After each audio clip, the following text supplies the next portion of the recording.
በማዕበል በወጀብ ውስጥ መንገድ አለው ተሻገር እያለው ይድረፍ እያለው ጌታ ታማኝ ነው። በማዕበል በወጀብ ውስጥ መንገድ አለው ተሻገር እያለው ይድረፍ እያለው ጌታ ታማኝ ነው። የልፍራ የልሸበር ጌታ ከኔ ጋር ነው ተሻገር እያለው ይድረፍ እያለው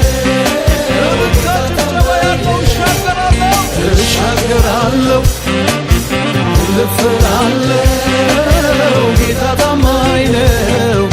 እሻገራለሁ እልፍራለሁ ጌታ ታማኝ ነው።